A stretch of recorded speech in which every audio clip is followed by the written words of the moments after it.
Hey everyone. Oops, Anthony Fantano here, internet's busiest music nerd. All right, so I guess I'm gonna do what the video said I was gonna do. Talk about my reviewing philosophy. I have about 22 minutes. I have a lot to get into. Forgive me if I go off my phone a little bit in terms of the things that I want to talk about, but not necessarily talking about them. I'm going to be doing a panel right after this. And if anybody has any specific questions in regards to what I'm saying here or what I'm going to be saying on that panel, I'm going to try to be on the patio, sort of behind the building after all this, to answer any questions that anybody has of things that I might not have covered here. So I think the first thing that any person who is reviewing something professionally or trying to review music professionally or maybe even as a very passionate hobby, the very first question that they might ask themselves is, what should I be reviewing? What's worthy of reviewing? What would be interesting to review? Personally, for me, it's really very much decided upon what is grabbing my ear, what is interesting me sonically. And you know, you can most definitely base your decisions on whether or not a group is hot right now. Maybe they're getting some buzz, maybe there's a really hot single, there's a hotly anticipated record they're gonna be coming out with soon. You have PR people kind of throwing their album your way, reminding you that it's coming out very soon. And this is a completely fine way to go about deciding whether or not you're going to review something, but to me, when you review a record, you're making, and whether that review is positive or negative, you're making a statement already about that record, that it is worth talking about, that this record is worth discussing, and there are records that I'm saying by deciding to review this record are not worth discussing because I'm not reviewing those records, I'm reviewing this record. And reviewers, they're not really gatekeepers anymore. You know, everybody has the access to music that you do. You know, people are illegally downloading music. They're getting records sometimes earlier than reviewers are getting records. You know, I know that's the case for me sometimes too. You know, I have fans of my show who are hitting me up asking me if I've heard of this record, who their PR person is telling me they'll send me a download in a week, but there are people who watch the show who already have the illegal download of it. You know, you're not really gatekeeping in the way that you used to if you're a reviewer. Right now, with all the music that's out there, and which is more than ever, you're really more of a guide than you are a gatekeeper. You're not really making or breaking a band's career necessarily as much as you are connecting directly with music listeners and pushing them toward some things and pulling them away from some other things. You can't really expect your influence to, even if you do manage to start running a very popular website, manifest itself in like a really apparent and direct way. You know, I made a review about this record and therefore this many people are into it and all these people are totally down with the hype of this record because of me. You can definitely be successful at reviewing, but still at the end of the day, you're gonna kind of be a drop in the bucket, just like music artists, because there are more reviewers than there have ever been before. There are more music artists than there have ever been before. There's just a lot of saturation, but that doesn't mean you can't cut through it. So when it comes to choosing what to review, try to make it as much of a mix as possible in terms of artists that are popular, things that may be more obscure but are grabbing your ear specifically and you think you can turn people on to that. And to me, that's an important part of the process. I mean, if you're not curating, if you're not trying to make, I guess, sort of a theme between all the albums that you're choosing to review, you're not really doing anything. You know, you're just basically doing PR, except you're not being paid the money that PR people are paid. You're being paid the money that reviewers are paid. You know, you're basically kind of doing their job for them. And that's not your job. Your job is to give critical analysis and give recommendations of things that you think are worth steering people toward. So, you know, try to do your best to kind of keep that wall between yourself and PR people, between yourself and artists, because not only will that help you from the standpoint of, I guess, sort of keeping bias out of your reviews, but it'll also, allow you to maintain credibility among the people who are listening to, reading, or watching your reviews. All right, so that to me would be just sort of all that comes along with deciding what to review. And then once you've decided, you've got to listen to what you're going to review. And right here is essentially where you're asking yourself, what should I be listening for? What am I listening to? You've essentially got to listen to the melodies, the beats, the tempos, the production, the way things are mixed, the timbres of the instruments, what instruments are there, the lyrics. Are these lyrics telling a story? The performance, how many people are on the record? These are all questions that you should be asking yourself going into listening to this album and kind of pulling what's going on apart. How are the artists making the music?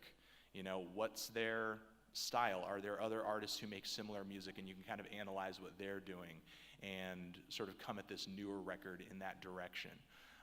What genre is it in? Is there sort of a cultural or geographic place of origin where the music that this person is creating typically comes from?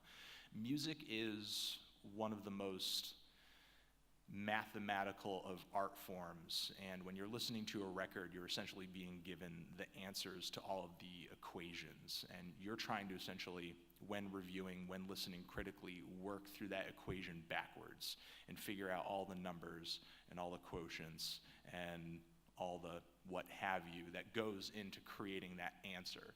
There are some music websites out there that may specifically delve into certain genres and only stay within that genre, and maybe some of the reviews may get a little bit more technical in terms of how that music is made. For example, one site I'm a pretty big fan of is Resident Advisor, and they're not very shy at all when it comes to delving into the specifics of equipment and that sort of thing when it comes to producing electronic music. But for your general music listener, just try to be conscious of who your audience is and what kind of analysis they're going to be interested in hearing. For somebody who is sort of diehard into a specific type of music, they may be more knowledgeable about certain production aspects of that genre, and if you're going to be a reviewer who caters to a certain audience of people, I think it's important to sort of match that base level of knowledgeability and intelligence that sort of the passionate fans that you're catering your reviews to already have prior to reading your review. But specifically for me, I tend to review many different genres, so a lot of my specifics when it comes to delving into the inner workings of these genres tends to run pretty baseline, and I talk about things more from a sort of an experience and an emotional standpoint. That to me is sort of one of the most important aspects of music as a music listener, and it's where I feel like I'm able to connect with the people who watch my reviews the most. And where you're going to connect with people on this level is essentially in your writing. So for days and days and days and days and days after reading this record, the writing aspect of a review is sort of where some reviewers will tell you everything except what they heard on the record. They'll tell you what this person is wearing and who they're sleeping with and a load of other things that have nothing to do with what they just listened to. But for me, what you've listened to is the most important thing to focus on, and it is the most important thing to talk about. For sure, it's important to give background. It's important to give context. Context is very important to me as well, and I mean, as far as how people receive music, context is really everything. I mean, some people come at me and say, hey, I think it's really unfair to compare this person's new record to their really classic older records. Well, I mean, in my opinion, we wouldn't be listening to this newer record if it weren't for those classic older records, or some of those even more classic, even older records put out by artists who have heavily influenced this artist that we're talking about right now.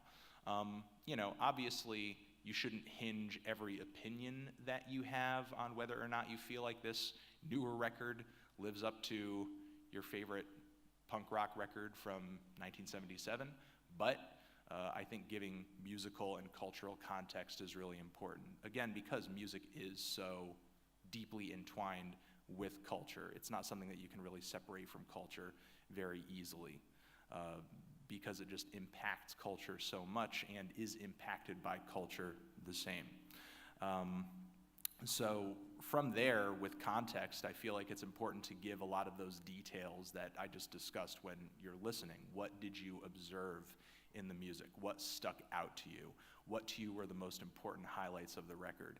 What is the theme of this record?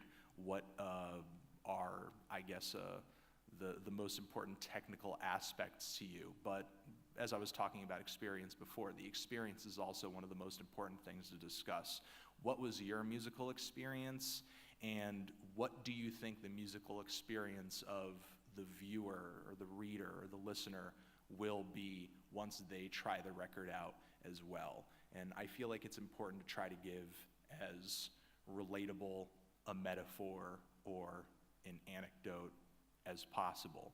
You know, if this record were a piece of candy, what would it taste like? If this record were a place, what would that place be? If this record were a lot like falling down a flight of stairs, how many stairs would you have fallen down in order for this record, to be that way? So just try to pull from experiences that you feel that the reader might have had before or might be able to imagine and relate to, and then apply that to the review, and try to give somebody, I guess, sort of a heads up in terms of what they can expect going into the record. I feel like as a reviewer, I focus a lot on, and it's really important to make the reader, listener, or viewer excited to try out this thing that you just tried, or excited to try something else instead.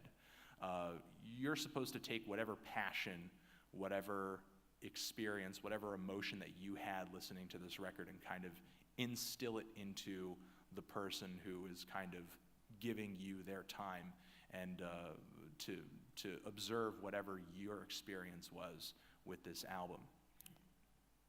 And not to say that reviews fail if they don't get everybody to agree with whoever has written it. I think some people just kind of go into reviews looking for a second opinion and aren't necessarily looking for their opinion to be swayed or to be convinced of anything, really. Some people, just really do enjoy hearing the points of views of others, again, because music is such a cultural thing. And I think that's part of the reason why reviews, despite the fact that music fans now have access to music in a much more convenient way, whereas back in the day it was reviewers who got music first, got music exclusively, got to hear albums from artists before anybody else was, and had months of time to kind of breathe the record in, so that when their review came out, it came from a place of, I've experienced this record in a much more intimate way than you possibly could have, because I've been listening to it for X amount of weeks, and I'm essentially telling you right now what this experience is, whereas right now that's not really a position you can come from, because you have people who have been listening to the record longer than you. I think what's important is not to come off, I guess, sort of, in my point of view, not to come off as authoritative, or not to come off in a way where you're telling people what they should think, but you're kind of just giving your point of view in a really passionate way that's, I guess, kind of intoxicating or kind of catchy. People will want to latch onto it not because they think that you're more knowledgeable than them, but they'll want to latch onto it merely because of you being passionate about the music that you're talking about.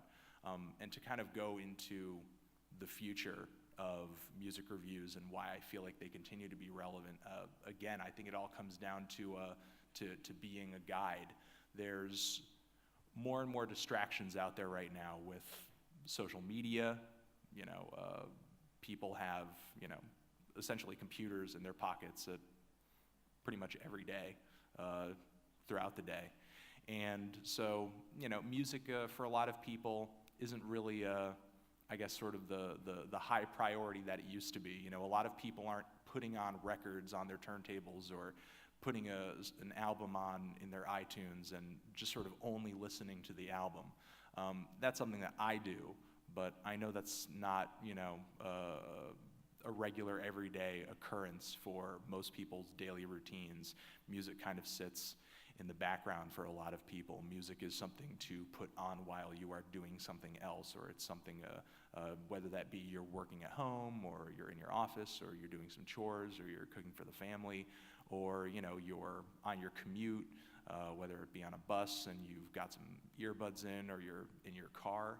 I feel like right now, to kind of be a relevant critic and be a relevant music reviewer, it's important to kind of guide people into music that may distract them from those daily activities and may actually influence them to kind of sit down and relax and just pay attention to the music itself. Put out reviews and put out critiques that will help people sort of sift through the thousands and thousands and thousands and thousands of records that are coming out every year.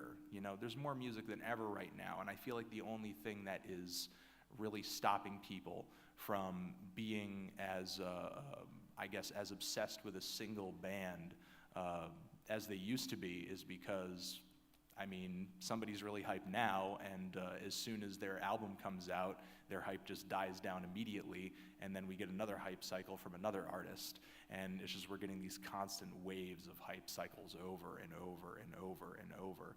And as a reviewer, I feel like it's really important to be aware of these hype cycles, but it's important to not give into every hype cycle and sometimes divert people away from those hype cycles and turn them onto things that are not hyped, are not buzzed, that they wouldn't have been aware of before. Because if you're constantly just telling people what you think of what they already know about, you're not really creating an intimate connection there. Some of my most viewed videos are of very popular albums that did have quite large hype cycles, but consistently I will get emails and responses from people who are some of my most hardcore fans telling me that, hey, listen, I love your videos, and I would have never heard of artists A, B, C, or D if you didn't review them.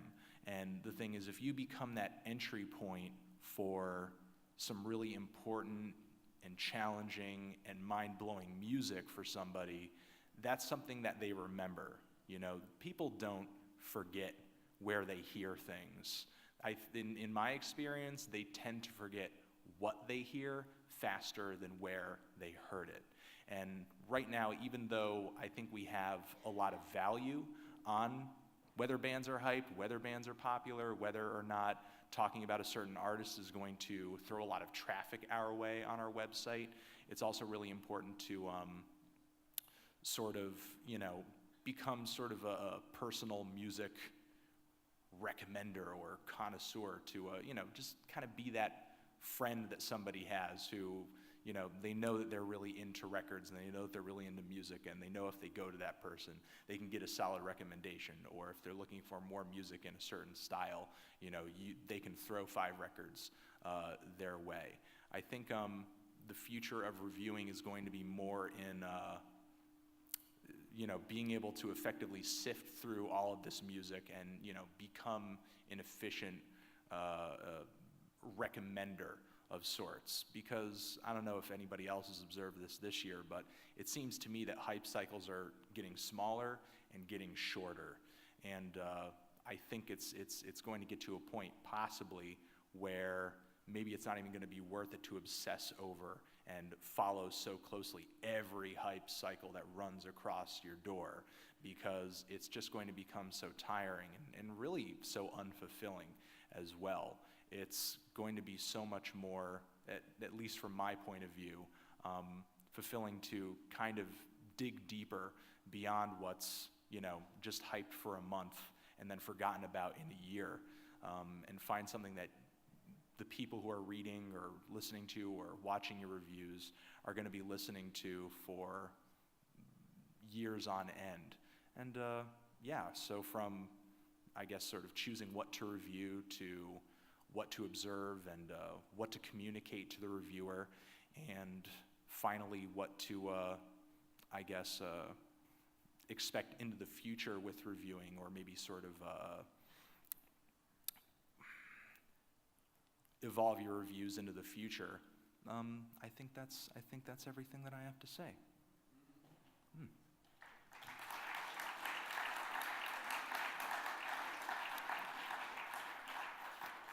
I have like 13 seconds left, and what I think I'm going to do, because I was told that I could actually maybe do another 2 minutes if I absolutely needed it, is just really quickly talk about scoring.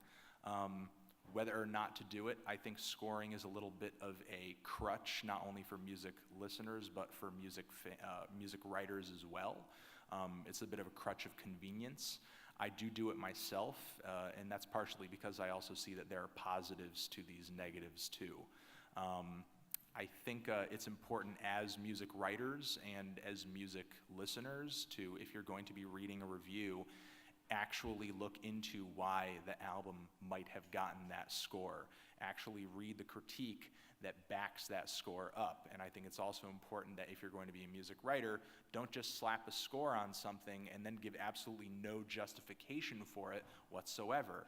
If you're giving something a 3 out of 10, your review really should be very apparently negative. Your critiques should match whatever your score is.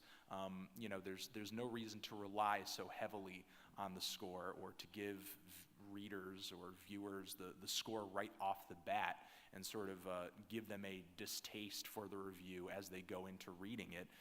Give them that stuff at the end, at least from my point of view. I mean, personally, the scores to me aren't something that I obsess over in the process, because I'm merely just kind of going track for track for track, kind of just rating very lightly each song and then coming together with just, a median number.